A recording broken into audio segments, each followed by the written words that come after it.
Hello users, and welcome to another episode of Above It All for today. And, you know, it's so early in the morning and Donald Trump is threatening mass murder of American civilians yet again. You just love to see it, folks.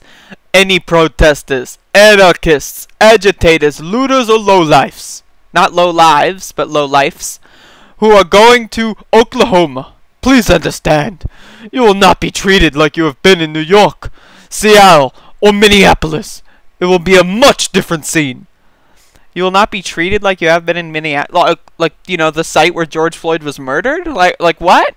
Is that like, is this going to be worse? And also, New York has been one of, if not the most heavily cracked down, like, fascist state fucking, cities in the country.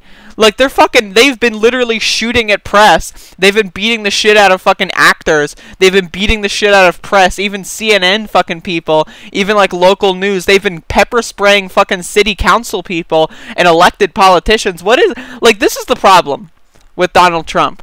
Is the reason he's saying New York is not because it's fact-based. You want to know why he's saying New York in this tweet? Because his fucking fan base is stupid. They think, New York, Cuomo, liberal. Like, that's what they think because they're fucking stupid. Trump fans are fucking dumb. Like, they fall for the dumbest fucking shit. And then, of course, you have Seattle, which is just, like, almost basically perfectly peaceful. The fucking city planners and fucking mayor and city council is, like, working with the people to make sure it's as safe as possible. So it's not, like, some disorganized fucking garbage, you know?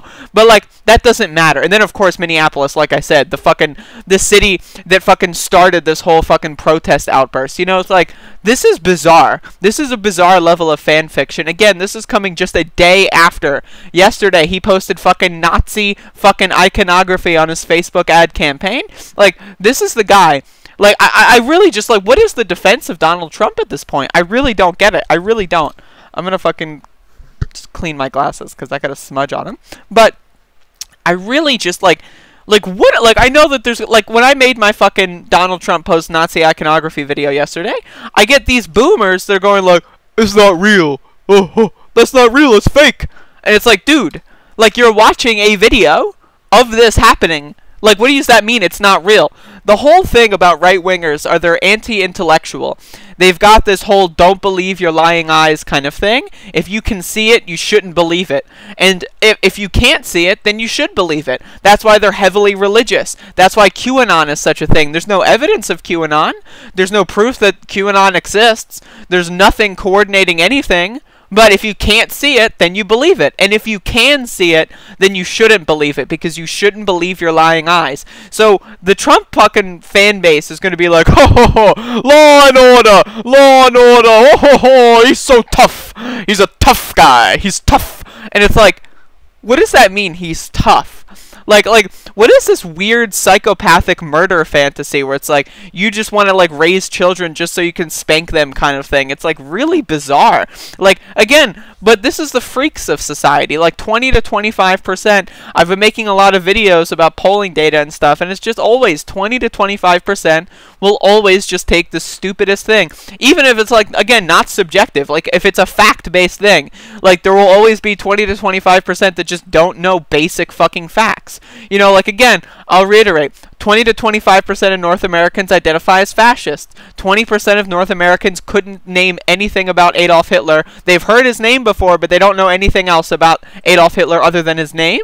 You know, it's like, there's about 20 to 30% of people that can't read or write above a 4th grade level. And, like, this is a giant problem with our entire system, is it produces this kind of, like, anti-intellectual feedback loop, where if you just have people raised, you know, like, I was born and raised in New Jersey, and I only had, like, 2 black teachers in all of my school in New Jersey, and I was taught that racism ended in 1965 in New Jersey, and I know for a fact that southern states' education curriculums are much fucking worse. So when you've got this feedback loop of people that are just born and bred by racists, and then they go to school and that's their one chance to not be indoctrinated into racism, but they go to school in the South or the Midwest, right? And then all of a sudden they're not challenged with anything. They may learn basic mathematics, but that's about it. If you talk to anyone who's like 20 to 25 who's like a Trump supporter, they don't know anything about history. How do you just freshly graduate from high school and not know anything about history? It's because of the system that we live in. It's because of this obnoxious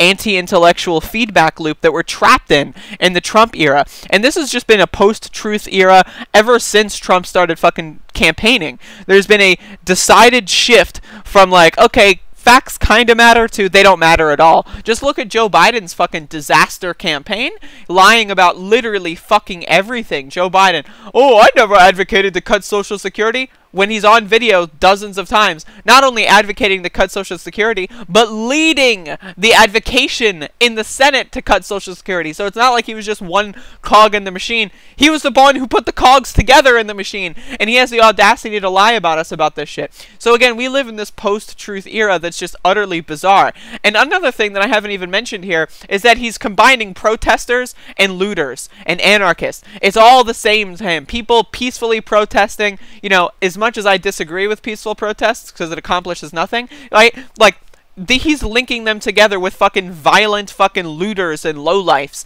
That's the thing, is you can't fucking do your First Amendment rights unless, like, you have to be a lowlife or a violent agitator in order to want to exercise your First Amendment right. This is the silencing of freedom of speech. And the funny part is the MAGA crowd, oh, free speech, oh, ew, free speech. Dude, remember when Donald Trump sued Bill Maher over a fucking joke? Because I do. This guy's a fucking snowflake, spineless fucking baby boy. You think he supports free speech? Why is he on Twitter saying that protesters and agitators are the exact same? Because he does not support freedom of speech. If you think he does, you've been had. You've been took. You've been duped. And it's okay. Like, it's okay to say, you know what? I fell for the fucking ruse. That's okay. It's okay to be wrong. I was wrong before. I've been wrong multiple times. And you know what my response to being proved wrong is? Oh, okay. Well, that changes how I think about things. Why? Because I'm not a fucking freakazoid. And I hope that this fucking resonates. But if you're watching this video at any point 24 hours after it's been posted, scroll down, check out some really good stuff. I guarantee you there will be some MAGA boomers leaving some extremely, exceptionally intelligent comments in the next 24 hours or so. So, and bookmark the video. Again, every time I make a video about Trump, you get these like, oh, I'm not a boomer, I'm Gen X, as if that's an argument. People, when they fucking say that fucking, oh yeah, all gay people should be treated differently, black people aren't the fucking same. This is on Juneteenth, keep in mind, the day where fucking, Abraham Lincoln did the Emancipation Proclamation, which is not entirely when the slaves were freed, because some states also were a little bit late on that. So technically December, I think something. December something is like the real kind of like, okay, this is when all the slaves were freed. But this is a good start. Either way, the context here is, of course, deadly. He's threatening a mass fucking massacre 99 years after the Tulsa massacre on Juneteenth. This is not an accident. 88 campaign ads with Nazi iconography. The first sentence has 14 words. One of the words is hyphenized for no reason. Hyphenated for no reason. This is not a coincidence. And if you think it is, you are just a dumb person. You are just a very dumb person. Like, after listening to this explanation, and you still don't understand this, you are just very stupid. You're not bright. And you know what? Trump loves the poorly educated. Anyway, so thank you for watching this video. I'm only going to upload 5 Above It Alls today because I want to do some other stuff. So I'm going to start my weekend early. So on Sunday, I'm going to maybe go back to doing 10. We'll see about that. But hopefully you enjoy the content today. You know, I've been getting a lot of positive messages.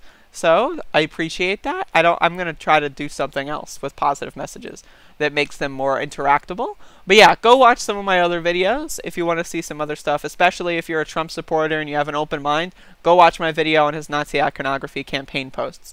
And either way, I'll see you later, so goodbye.